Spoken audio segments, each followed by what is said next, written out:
Hello दोस्तों, स्वागत है आप सभी लोगों का राजस्थान एकेडमी पर। मैं परवीन सिंह आप सभी लोगों के साथ में। जैसा कि आप सभी लोग जानते हैं, लगातार आप लोगों के लिए पशु परिचय भर्ती प्रतियोगी परीक्षा के लिए दैनिक विज्ञान जो आपके पाठ्यक्रम में दे रखा है, उसके सिलेबस को डिस्कस कर रहा हूं। और हम लोग जो है फिजिक्स के साथ में शुरुआत कर चुके हैं।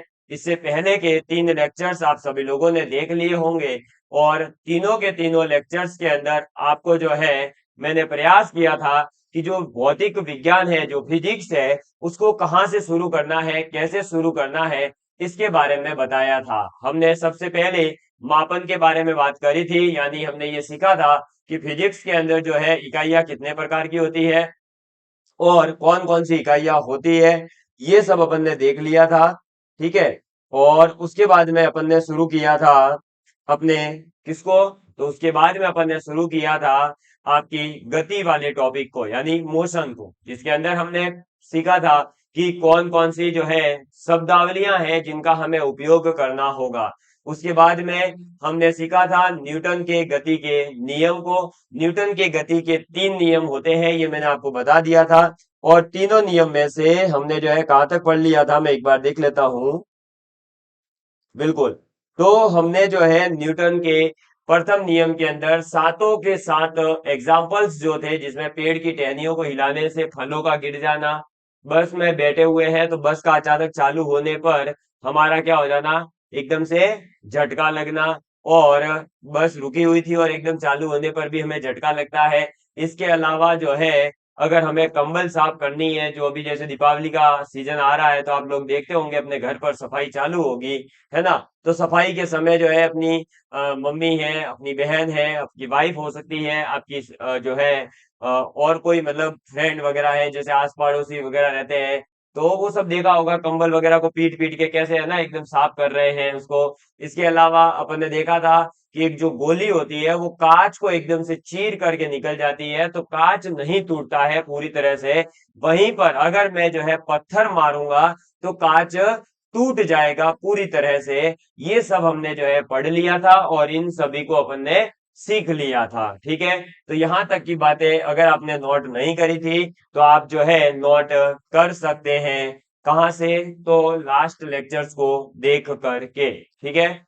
चलिए, अब अपन आज बात करेंगे न्यूटन के गति के द्वितीय नियम के बारे में, जिसके अंतर्गत अपन समझेंगे कि जो बल बराबर एम ए आप लिखते हैं, बल बराबर द्रव्यमान गुणा त्वरण लिखते हैं, वो कैसे आता है। ठीक है।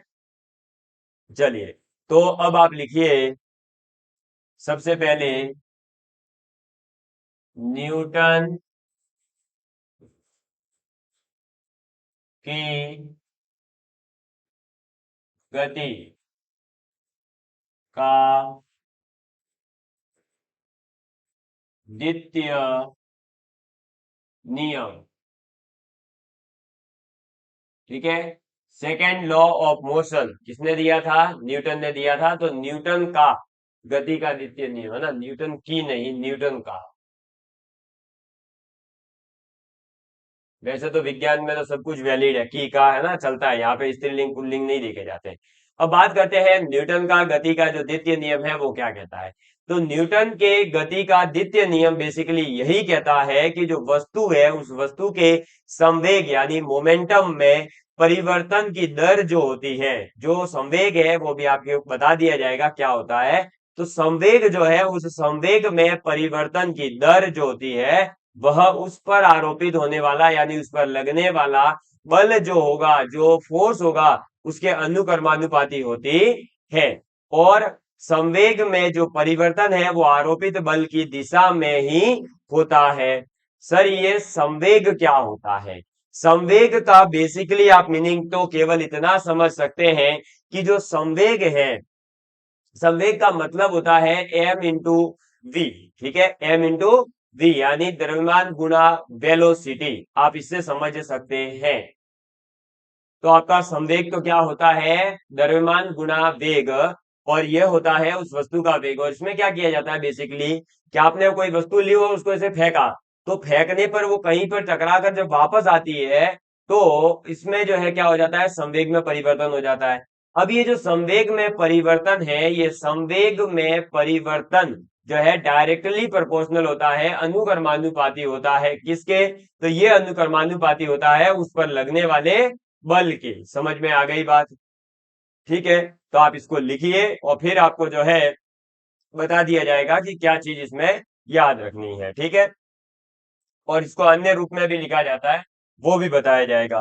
तो लिखिएगा, वस्तु के संवेग, वस्तु के संवेग यानी मोमेंटम में परिवर्तन, संवेग में परिवर्तन की दर, दर उस पर, उस पर आरोपित, उस पर आरोपित बल के अनुक्रमानुपाती, क्या? अनुक्रमानुपाती यानी डायरेक्टली प्रोपोर्शनल, यानी बल बढ़ेगा तो फिर आपका जो है क्या होगा? संवेग भी बढ़ेगा। तो अनुक्रमानुपाती होती है। ठीक है, तथा संवेग, संवेग परिवर्तन, संवेग परिवर्तन आरोपित, आरोपित बल की दिशा में होता है, आरोपित बल की दिशा में होता है। समझ में आ गई बात? तो वस्तु के संवेग में परिवर्तन की दर उस पर आरोपित बल के अनुक्रमानुपाती होती है।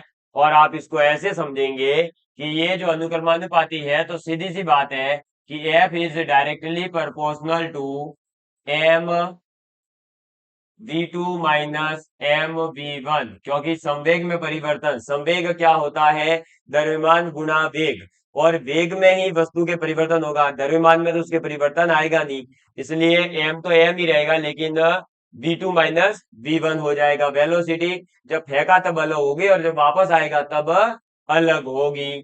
अब F बराबर क्या हो जाएगा? तो यहां से m आ गया कांस्टेंट बाहर और ये बन गया v2 माइनस v1। और हमें पता है कि वेग में परिवर्तन को अपन क्या कहते हैं? त्वरण कहते हैं। इसलिए यहां पर आ जाता है m इंटू ए। तो F बराबर एम ए जो सूत्र आया है, वह सूत्र आपके इस प्रकार से आता है न्यूटन के गति के द्वितीय नियम से, जिसमें ये कहा गया है कि वस्तु के संवेग में परिवर्तन आपके उस पर आरोपित होने वाले बल के अनुक्रमानुपाती होता है, और संवेग में परिवर्तन उसी डायरेक्शन में होता है जिस डायरेक्शन में आप उसके ऊपर बल लगा रहे हो। आप इसको जो है आपके न्यूटन के गति के द्वितीय नियम को अन्य रूप में भी लिख सकते हो, और वह अन्य रूप क्या है? तो अन्य रूप का मतलब है किसी भी वस्तु पर जो आरोपित होने वाला बल है, वह उस वस्तु के द्रव्यमान तथा त्वरण के गुणनफल के बराबर होता है, जो कि ये रहा। ठीक है, तो आपका ये देखो पूरा डेरिवेशन समझने में जाना, ये सिर्फ आपको समझा दिया कैसे आता है, आपको तो याद तो यही रखना है, एफ बराबर एम ए। अब इसमें अगर ये जो है ना आपकी इच्छा करे तो आप इसको मिटा सकते हो, ये इतना ज्यादा काम का नहीं है, आपके इतना ज्यादा डिटेल में कोई नहीं पूछ रहा है। ठीक है ना, जनरल साइंस पूछी जाएगी आपको, तो वहां फिजिक्स के डेरिवेशन की बात ही नहीं आती। ये लिख लो। अब आप इसको अन्य रूप में क्या लिखोगे? तो आप लिख सकते हो कि एक वस्तु पर या वस्तु पर आरोपित, वस्तु पर आरोपित, आरोपित बल, वस्तु पर आरोपित बल उस वस्तु, उस वस्तु के द्रव्यमान, उस वस्तु के द्रव्यमान तथा त्वरण, उस वस्तु के द्रव्यमान यानी m तथा त्वरण के गुणनफल गुणनफल के बराबर होगा। ठीक है, तो आपको याद रखना है कि वस्तु पर आरोपित होने वाला जो बल है वह बल उस वस्तु के द्रव्यमान तथा उस वस्तु का जो त्वरण है उन दोनों के गुणनफल के बराबर होगा। और सूत्र जो आएगा F बराबर ma, वो मैंने पहले ही आपको लिखवा दिया है। तो F बराबर ma आपको याद रखना है। और साथ ही साथ ये जो दो डेफिनेशन आई है न्यूटन के गति के द्वितीय नियम की, वो भी आपको याद रखनी है। सीधे सीधे डेफिनेशन देकर के पूछा जाएगा कि ये कौन सा नियम है, ये बताइए। आपको बता दूं, इस न्यूटन के द्वितीय नियम से क्वेश्चन और जो तृतीय नियम है उससे क्वेश्चन आने के चांसेस ज्यादा रहते हैं। और जो अभी रिसेंटली सेकंड ग्रेड का पेपर हुआ उस सेकंड ग्रेड के अंदर मैथ्स वालों के जो फिजिक्स वाला थोड़ा सा पोर्शन रहता है उसमें इस न्यूटन के गति के नियम से भी क्वेश्चन आ चुका है। और वो क्वेश्चन मैं आपको भी सॉल्व करवाऊंगा ताकि आपका भी लेवल अप रहे। अब अपन बात करेंगे इस द्वितीय नियम के उदाहरणों के बारे में, यानी एग्जाम्पल्स के बारे में जो हमें पता होने जरूरी है। क्योंकि हमसे कोई भी यहाँ पर जो है फॉर्मूला और डेफिनेशन पूछने से बेटर वो ये करेगा कि आपको एग्जाम्पल से बारे में पूछे ताकि पता चल जाए कि आपको द्वितीय नियम समझ में आया था या नहीं। तो आप लिखेंगे अब उदाहरण फर्स्ट, समान वेग से आती हुई समान वेग से आती हुई समान वेग से आती हुई क्रिकेट गेंद, अभी पता ही है ना मैच तो चल ही रहे हैं, तो वो क्रिकेट गेंद एवं टेनिस, जो लॉन्ग टेनिस टेबल टेनिस खेले जाते हैं ना, वो टेनिस गेंद में से गेंद में से टेनिस गेंद को गेंद को कैच करना आसान होता है होता है। ठीक है, तो अपने पास में क्या है बेसिकली एग्जांपल आपका, एक सेकंड, ये क्या दिक्कत है, अरे हट जा। हाँ ठीक है, तो देखिए आपके न्यूटन के गति का द्वितीय नियम आपको समझ में आया। इसका पहला उदाहरण लिया है कि अगर समान वेग से आपके पास में क्रिकेट की गेंद आ रही है और एक तरफ जो है बाद में आपके पास में कौन सी गेंद आ गई, टेनिस की गेंद आ गई, आप कौन सी गेंद को आसानी से पकड़ पाएंगे? तो ऑब्वियस सी बात है आप बहुत ही आसानी के साथ में और बिना ज्यादा आपके हाथों में दर्द हुए आप टेनिस की गेंद जो होगी उसको पकड़ पाएंगे। क्या कर पाएंगे? टेनिस की गेंद को पकड़ पाएंगे। क्यों? क्योंकि जो टेनिस की गेंद है उसका द्रव्यमान भी कम होगा और उसका त्वरण जो है वह भी थोड़ा सा कम ही होगा।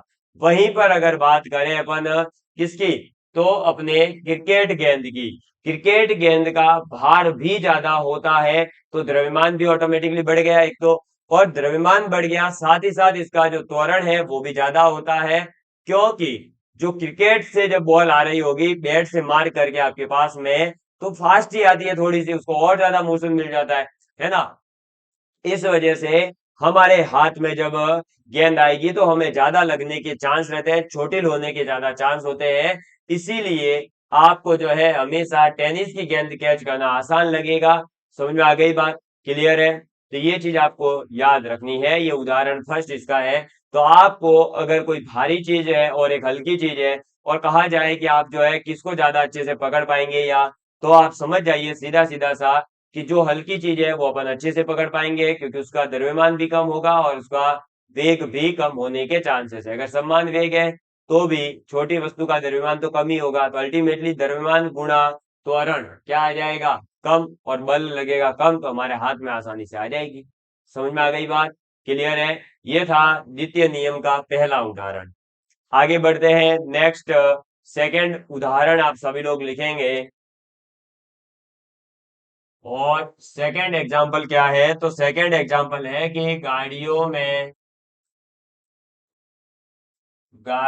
में आप इसी प्रकार से नोट्स बनाते हुए चलिएगा, ठीक है। गाड़ियों में स्प्रिंग और शॉक एब्जॉर्बर, शॉक एब्जॉर्बर, ठीक है। शॉक एब्जॉर्बर जो होते हैं वो लगाए लगाए जाते हैं, ठीक है, लगाए जाते हैं, जिससे जिससे झटके, एक मिनट है ना ये, जिससे झटके झटके कम लगते हैं। अब देखिए ये क्या नियम है। आपने गाड़ी में, बाइक में, साइकिल में कई प्रकार की जो है सॉकर्स देखे होंगे। आजकल साइकिल में भी सॉकर आ गए, अगले सॉकर, पिछले सॉकर। बाइक में आप देखते होंगे आगे वाले टायर के भी जो है स्प्रिंग लगी रहती है, पीछे वाले टायरों में भी बड़ी सी स्प्रिंग लगी रहती है। और जो बड़ी थोड़ी सी हाई लेवल की अगर आप बाइक लेंगे तो उसके मिडल में भी एक स्प्रिंग लगी रहती है। वो स्प्रिंग क्यों लगाई जाती है? वो स्प्रिंग इसलिए लगाई जाती है कि अगर आगे कोई एकदम से खड्डा आ जाए, कोई जंप आ जाए, तो वो बाइक जब उसको क्रॉस करे जंप वगैरह को, तो आपको जो है झटका जो लगने वाला है, जो आप उछलने वाले हो, जो आपको लगने वाला है, वो थोड़ा सा कम लगे। अगर वो स्प्रिंग होगी तो क्या होगा बेसिकली, कि वो स्प्रिंग नीचे दबेगी, है ना। और जितने में तो आप पार भी तो कर जाओगे ना, तो वापस स्प्रिंग ऊपर आ जाएगी, तो आपको कम झटका लगेगा। अदरवाइज क्या होता, आपका पूरा शरीर खुद एकदम से झटके के साथ नीचे जाता, तो फिर आपको जो है क्या करना पड़ता, आपकी बॉडी तो ऊपर आ नहीं पाती एकदम से, लेकिन वो जो है प्लास्टिक तो एकदम से जो नीचे गया था वो ऊपर आता, और तब आपको जोरदार वाला झटका लगता और ज्यादा लगने के चांस रहते। इसीलिए पुराने बाइक वगैरह जो होते हैं उनको चलाने में अपनी हालत खराब हो जाती है। क्यों? क्योंकि उनके अंदर शॉकर जो होते हैं वो खराब हो जाते हैं। इसीलिए शॉक एब्जॉर्बर का मतलब क्या हुआ, कि जो शॉक आपको लगने वाला था उसको एब्जॉर्ब कर देती है वो स्प्रिंग है ना। इस वजह से फिर हमें कम शॉक लगता है और हमारे जो है लगने के चांस कम रहते हैं। इसीलिए आप देखते होंगे जितनी भी बड़ी बड़ी गाड़ियां होती है तो वो जब चलती है तो हमारे को खड्डे वगैरह का एहसास थोड़ा सा कम होता है। वहीं पर आप जो है कोई जीप वगैरह में बैठ के जाइए, ओपन कार में बैठ के जाइए, हालत खराब हो जाती है। लग लग के कहते हैं ना ट्रैक्टर मारता है, ट्रैक्टर के ऊपर आप बैठिए, आपका जो है पूरा बैक पार्ट ही हिल जाएगा एकदम। समझ में आई बात? वो क्यों? क्योंकि वहां पर जो है स्प्रिंग कम लगी हुई है। और वो जो है ट्रैक्टर वगैरह इसी प्रकार से बनाए जाते हैं। ठीक, आजकल तो एडवांस टेक्नोलॉजी में तो थोड़ा चलो इम्प्रूवमेंट आ रहा है, बाकी पहले के ट्रैक्टर्स में नहीं था। अब बात करते हैं तीसरे पॉइंट के बारे में। तो तीसरा एग्जांपल आ जाता है कराटे के खिलाड़ी। कौन? कराटे के खिलाड़ी द्वारा कराटे के खिलाड़ी द्वारा हाथ से हाथ से प्रहार हाथ से प्रहार के, अरे, हाथ से नहीं, हाथ के प्रहार से, के से इधर इधर है, हाथ के प्रहार से, अरे यार वापस से लिख दिया, हाथ के प्रहार से ईंटों ईंटों की पट्टी, पट्टी का मतलब है दो चार लगातार जो ईंटें कनेक्टेड रहेगी, ठीक है। ईंटों की पट्टी को तोड़ना। अब देखिए, आपने देखा होगा अक्सर, है ना, जो कराटेबाज होते हैं, जो कराटे के खिलाड़ी होते हैं, वो एक ही झटके में ऐसे मारते हैं और तीन चार ईंटें जो होती है वो टूट जाती है। क्यों टूट पाती है? तो वहां पर भी आपके न्यूटन का द्वितीय नियम ही लगता है और वो ईंटें जो है दो भागों में टूट जाती है। इसके बाद में चौथा एग्जाम्पल आप सभी लोग लिखेंगे कि अधिक गहराई यानी जब अपन ज्यादा डीप में जाते हैं, अधिक गहराई, गहराई तक कील को कील को गाड़ने कील को गाड़ने के लिए भारी हथौड़े भारी हथौड़े का भारी हथौड़े का उपयोग किया जाता है। भारी हथौड़े का उपयोग उपयोग किया जाता है। समझ में आ गई बात? तो आपको जब अपने घरों वगैरह में आपने देखा होगा, कोई सामान के लिए अपन अगर कील को फिट करना चाहते हैं, जैसे हमारे इस बोल्ट को जब फिट किया गया था तो लंबी लंबी कीलें थी। अब उन कीलों को क्या है, पूरा गहराई के साथ में अगर अंदर उतारना है तो हम जो है क्या करते हैं, बड़े हथौड़े का उपयोग करते हैं और उसको फिर जो है देखो ऐसे हाथ रखा जाता है, ठीक है, और धीरे धीरे ऐसे टपीट टपीट टपीट करके पूरा फिट किया जाता है। समझ में आ गई बात? तो जो है आपके अगर अधिक गहराई तक हमें कील को गाड़ना है तब हमें न्यूटन के द्वितीय नियम को फॉलो करना होगा। इसके बाद में नेक्स्ट आप उदाहरण लिख सकते हैं पांचवा। आपने क्रिकेट गेंद क्रिकेट गेंद को कैच करते समय क्रिकेट गेंद को कैच करते समय हाथ पीछे ले जाना, ये क्या है सर? तो देखिए बेसिकली जब क्रिकेट खेल रहे होते हैं, गेंद आ रही होती है तो हाथ में जैसे ऐसे करा, कैच आ गया, फिर एकदम से खिलाड़ी यूं करता है ना, एकदम से यूं करता है, जैसे ये बोला है यूं करा, ये यूं क्यों करता है, क्यों करता है? ये सोचने वाला पॉइंट है और इसी को कहते हैं न्यूटन का द्वितीय नियम। अरे झटका लगा? हाँ भाई, जाग जाओ जाग जाओ, मुझे पता था सो रहे हो तुम। अरे भाई, सोने से काम नहीं चलेगा, सिलेक्शन लेना है तो जागते रहो, जागते रहो, ये मंत्र जपते रहो, तभी होगा सिलेक्शन। तो जब क्रिकेट की गेंद आती है हाथ में तो हम क्या गेंद को ऐसे यूं यूं, ओ आ गई, हाँ आउट है। अरे आउट नहीं है, क्यों? बोले लगी थी, मैंने तो छोड़ दी बॉल। और वहीं पर जो अच्छा बेस्ट प्लेयर होगा, या जो मतलब प्लेयर बोले तो वो नहीं कह रहा हूँ, बैट्समैन की बात नहीं कर रहा हूँ, अच्छा बेस्ट प्लेयर मतलब जो अच्छा फील्डर होगा, उसको ये पता होगा कि बॉल जब आती है तो बॉल पकड़ने के बाद हाथ ऐसे पीछे लेकर जाने, हाथ जोड़ने हैं भगवान से, भगवान बॉल मेरे हाथ में रखना, तब तो वो आउट नहीं होगा, सॉरी आउट हो जाएगा। और अगर आपने हाथ ऐसे रख दिए तो भैया आउट नहीं होगा, वो तो हाथ में से बॉल चली जाएगी, आपके हाथ पे लग जाएगी और आप छोड़ दोगे। क्यों ऐसा हो रहा है? अरे भाई, जब उसने बॉल को मारा तो कोई जीरो की स्पीड से बॉल आ रही है क्या है, या धीरे हो गई स्पीड? उसकी स्पीड बढ़ गई। अब वो स्पीड बढ़ करके मान लो 50 जो है किलोमीटर पर आवर की स्पीड पकड़ ली, लो कितनी फास्ट आएगी? अरे इतनी फास्ट हाथ में पकड़ना पॉसिबल नहीं है, इतनी फास्ट बॉल आई तो हाथ तोड़ दोगे, और हाथ तोड़ना थोड़ी होता है, खिलाड़ी को तो क्या करना होता है, अरे भाई बॉल को पकड़ना होता है। तो बॉल पकड़नी है तो फिर क्या करना पड़ेगा, हाथों को पकड़ करके गेंद में फिर पीछे लाने होते हैं, ताकि क्या हो, बॉल की स्पीड को कम होने में टाइम मिले। समझ में आई बात?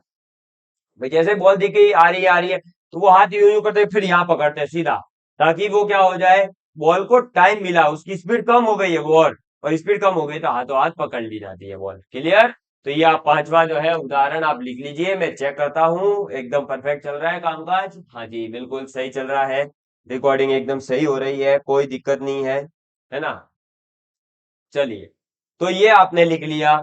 आगे बढ़ते हैं, नेक्स्ट आपके एग्जाम्पल देता हूं मैं आपको, इसी में आ जाएगा, थोड़ा सा इसको है ना ऊपर शिफ्ट करते हैं ताकि ज्यादा पेज अपने को खराब नहीं करने पड़े। है तो फ्री के पेज, है ना, क्योंकि इसमें पेज कोई वो नहीं जा रहे। चलो 6 पेज की बात करते हैं, सॉरी 6 नहीं, उदाहरण की बात करें तो आपने देखा होगा लंबी कूद होती है, ऊंची कूद होती है ना। जो एसआई का फिजिकल देकर आए होंगे कोई विद्यार्थी तो उसे पता होगा। तो लंबी कूद व ऊंची कूद में, लंबी कूद और ऊंची कूद में मैदान को मैदान को खोद कर हल्का, अभी समझाऊंगा है ना, खोद कर हल्का करना।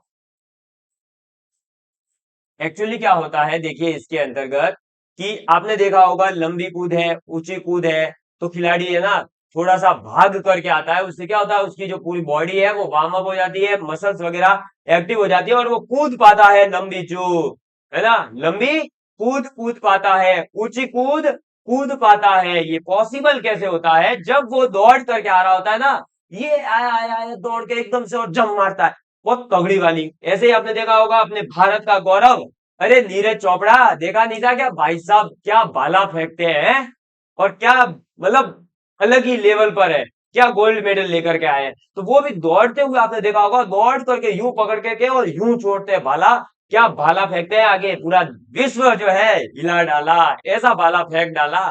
तो वो भाला फेंकते समय दौड़ना वगैरह ये सब जो है आपके न्यूटन के द्वितीय नियम, इसीलिए कहा जाता है कि जहां जग है, जहां जीवन है, वहां फिजिक्स है। तो ये फिजिक्स वहीं लगती है भाई, है ना। अब यहाँ पर लिखा है कि लंबी कूद और ऊंची कूद में मैदान को खोद करके हल्का क्यों किया जाता है। अरे हल्का नहीं करेंगे तो बेचारा कूदेगा तो लगेगी नहीं क्या, टूट जाएंगे हाथ पैर। हमें तो नीरज चोपड़ा तैयार करने हैं, हमें कोई एम्बुलेंस में सुला के थोड़ी लेके जाना है बच्चे खिलाड़ियों को, है। तो उसीलिए क्या होता है, मैदान को खोखला कर दिया जाता है, जिससे कि मिट्टी जो है वो एकदम से हल्की हल्की हो जाए और आपका जो है क्या हो जाए, हल्की फुल्की हो जाए, ताकि खिलाड़ी वहां गिरे भी ना, तो उसे लगे कम। समझ में आई बात। और वो लगता कम क्यों है, क्योंकि देखो जब मिट्टी खोखली की जाएगी, तो मान लो मिट्टी का रियल सरफेस यहाँ थी और मिट्टी खोखली करने पर इतनी ऊपर चढ़ गई, तो वो खिलाड़ी जैसे ही इसके ऊपर पड़ेगा तो मिट्टी नीचे दबेगी, तो नीचे दबने पर क्या होगा, वो डायरेक्ट खिलाड़ी जो है जमीन के टच नहीं होगा, इतनी जो लेयर थी वो कम होने में टाइम लगेगा और उस वजह से खिलाड़ी को कम लगता है। ठीक है, तो ये रीजन होता है, ऐसे ही कुछ भी काम नहीं किया जाता है, जो भी काम किया जा रहा है आप ये बस सोच लीजिए कि इसमें फिजिक्स का नियम कहाँ लगेगा, और जहां फिजिक्स का नियम दिख जाए आप समझ जाइए हाँ भैया इधर फिजिक्स लगेगा। ठीक है, तो नीरज चोपड़ा साहब है ना पूरी फिजिक्स लगाते हैं, प्रोजेक्ट एंड मोशन को फॉलो करते हैं तगड़ा वाला, उनको पता है कैसे भाला पकड़ना है, कैसे क्या करना है ताकि वो मैक्सिमम रेंज गेन करे। और ये आपको पढ़ाया जाता है प्रोजेक्टाइल मोशन के अंदर, प्रक्षेपीय गति के अंदर। 10th पास है, नहीं पूछेगा आपसे कोई, है ना। ठीक है, 11 12 की बातें हैं ये तो, बस ये तो बता रहा हूं कि फिजिक्स का यूज कैसे होता है। तो ये था न्यूटन की गति का द्वितीय नियम। मुझे उम्मीद है कि मेरे प्यारे प्यारे भाइयों और दोस्तों और बहनों को ये चीज समझ में आ गई होगी। और अब जो है अपन मिलेंगे अगली क्लास में। तो आज की क्लास आपको कैसी लगी प्लीज कमेंट करके जरूर बताइएगा। और अगला नियम है न्यूटन की गति का तृतीय नियम, बहुत ही शानदार नियम, प्रतिक्रिया और क्रिया का नियम है। मजा आएगा, रिएक्शन एक्शन करेंगे और जो है इसी प्रकार से समझेंगे। तो धन्यवाद, जय हिंद, जय भारत।